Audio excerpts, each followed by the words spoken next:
Jujutsu Kaisen obviously needs no introduction.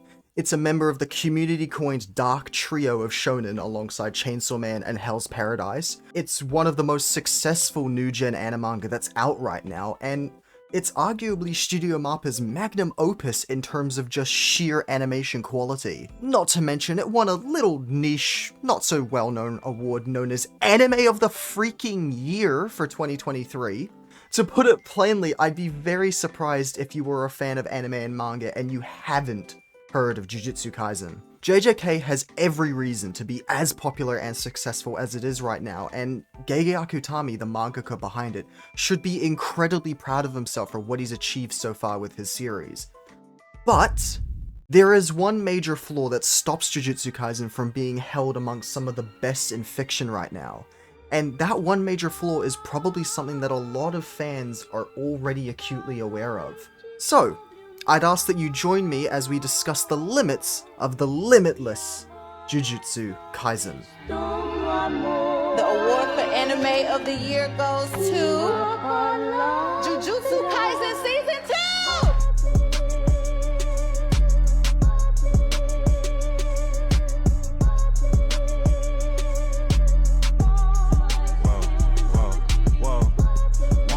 I won't leave a breadcrumb. Bitch, what I thought a nigga said some.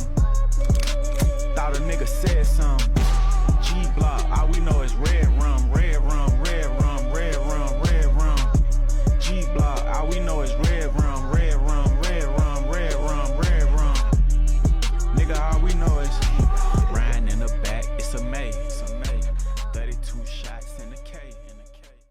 To make sure that we're all on the same page, Jujutsu Kaisen is classified as a battle shonen, which is described as a shonen anime that primarily focuses more on high-octane fights and grandiose powers rather than having a deep and complex story like, for example, Hunter x Hunter, which is an incredibly dialogue-heavy show which has a deep and complex story that spans over multiple events, and it prioritizes a more character-driven plot. Most battle shonens place characters beating the snot out of each other over having a deep and lore-driven world where everything happens for a reason. Record of Ragnarok, Sakamoto Days, and Baki are all good examples of other battle shonens, and Jujutsu Kaisen being one of the most successful out of all of them. Not to mention having Studio Mappa at the helm of this anime, it just makes all of the fights that much more incredible to watch. The Jujutsu Kaisen anime has 2 seasons spanning 47 episodes and 1 prequel movie, while the manga has reached over 260 chapters. Suffice to say, this anime manga is quite well established. But what people have started to notice, especially amongst the recent chapters of the manga, is that the writing of how events unfold is beginning to become quite repetitive and tiresome. Because of this, readers are becoming slightly disillusioned with the manga, and confidence in Gege's ability as a writer is starting to waver. Now, I'm aware that this sounds like a lot of doom and gloom nonsense, oh, I'm just preying on its downfall, but what I'd like to do is offer a possible solution to how to preserve JJK's quality, and that solution is adding something that I've just mentioned a lot of battle shonens tend to neglect: the addition of an overarching story. Now, what do I mean by this term overarching story? Well, I'm sure most of you can guess, but to make sure, firstly, I'm making it a point to say overarching story and not just story, because JJK does have a story. It's the Jujutsu Sorcerers versus the Curses. It may be a simple plot, but it's worked amazingly up until now. However, what JJK is lacking, especially now with how big it's gotten, is an overarching story that encapsulates multiple major events and ties them all together. I'd like to turn back to Hunter x Hunter as an example. The entire overarching story for the whole anime is Gon wanting to find his father, and this one singular goal spans the Hunter exam arc, the Heaven's Arena arc, York New City arc, Greed Island arc, and Chimera Ant arc. Across all of these events, this one goal, this one overarching story continuously drives both the protagonist and the plot forward. The best way I can think to describe it is that the fights within JJK are the chunky, juicy meat of the cow that is this manga. But what it's missing are the bones and the skeleton that bind all this meat together and allows it to sit comfortably within its whole existence. And those bones are what a continuous story act as. What does any good story need to be engaging? Easy answer. Conflict. And I'd be an idiot to not admit that JJK has a lot.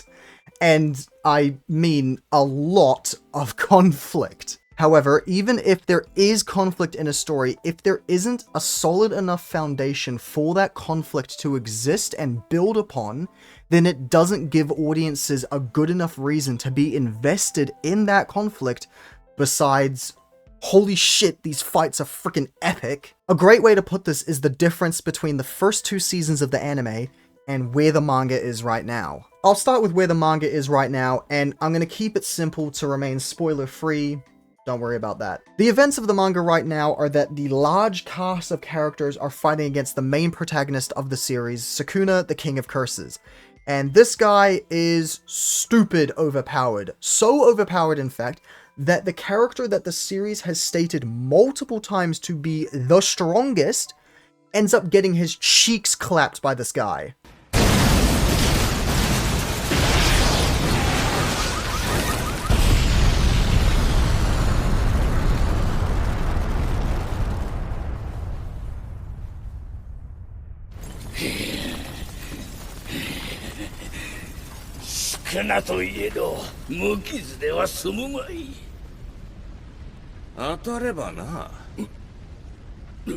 Because of this, a huge plethora of Jujutsu sorcerers are sent at this guy chapter after chapter, and every single time, Ryomin, your mama's favorite, Sakuna, wipes the floor with all of them, and it's gotten to the point where fans are theorizing that the manga will eventually end with Sakuna's victory. But the first thing I'd like to point out with that statement is, what is victory to Sakuna? Why does he do what he does? And what are his goals and what does he hope to achieve? Now, you could very much argue that it's just him being a bad guy, he's an evil dude who does evil dude things, but then I have to ask again, is that compelling of a villain?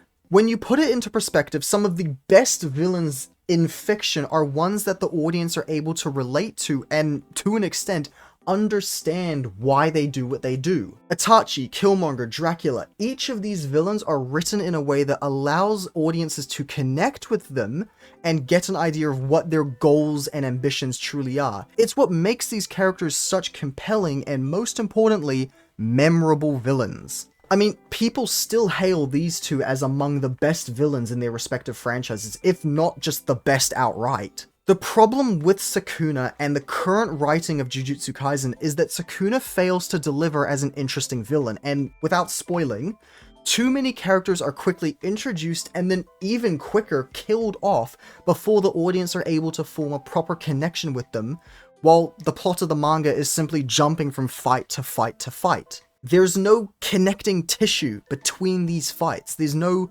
overarching story. What the current events of the manga are just, we need to defeat that guy because he's the bad guy. Compare this to Mahito as the villain of seasons 1 and 2 of the anime. This motherfucker is the most hated character in the series. By me.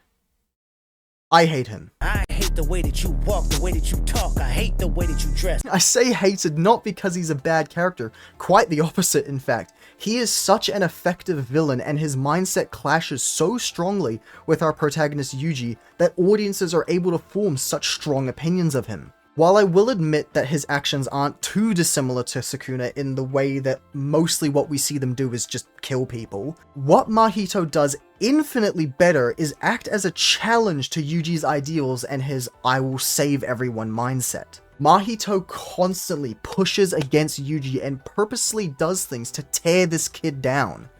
Itadori Yuji. 助けてお前は俺だ But again, I have to admit that Sakuna does do the same things, especially during the Shibuya incident arc. However, a lot of this part of his character, where he attacks Yuji specifically, has more or less been thrown to the wayside in the manga in favor of just throwing random sorcerers at him just to show how cool he is and how powerful he is. Where instead with Mahito, he was always fighting against Yuji and only Yuji. Secondly, and this is the main reason I wanted to make this video in the first place, so now we can finally circle back to what I started this whole thing with. Jujutsu Kaisen needs an overarching story that binds the fights together and gives the villains a reason to want to do what they do. And the funny part is that the seeds of this overarching story have already been planted by Gege himself, but unfortunately he treated them more or less as throwaway lines. At certain points it's mentioned by the curses, specifically Gojo, that the curses wish to live as people do. Now, what if this was expanded upon? I'd like to offer a hypothetical plot that takes these thrown away lines and uses them to give the curses a form of a backstory. Imagine Earth, a very long time ago. The only beings that exist at this time are curses. Yes, I know curses are made from the negative emotions of humans, just hear me out. While existing on a barren Earth, the curse's energy begins to leak into the soil, the air, and the water, and from this cursed energy forms all other forms of life, including humans. Now, time passes and we reach modern day Japan, and humanity has never been more prosperous, whereas curses have been pushed to near extinction by Jujutsu sorcerers who have been able to tap into their latent ability to wield cursed energy due to being birthed from it all those millennia ago. The curses, very pissed off about this, want to reclaim their rightful place at the top of the food chain, and so they begin to start rising up against humanity. Even if that's a fairly basic storyboard, it gives the villains motivation to fight besides they're the bad guys who do bad guy things. And most importantly, it gives Gege as the author a clear idea of what direction his story should go in, and then allows him to build the blocks to lead him to that end goal. By giving either the heroes or villains a clear goal or motivation, it prevents what's currently happening in the manga, where it feels as if Gege is running out of ideas and he's having to stall for time while he figures out what to do next. I'll repeat what I said earlier. All of the fights are the meat, while an overarching story acts as the bones that bind that meat and help it sit comfortably. Think about what would happen if you didn't have a skeleton. You would just turn into a gooey blob. And unfortunately, Jujutsu Kaisen is starting to slip. But it's not the end times yet, and JJK does have room to recover as long as Gege is willing to make changes to how he presents his story. I love this show, and it's one of my favorite series to come out in a long time. All I want is for it to stay as good as it's been. Jujutsu Kaisen is an anime manga that doesn't deserve to end up being remembered as that one manga that was really good, but then it fell off hard.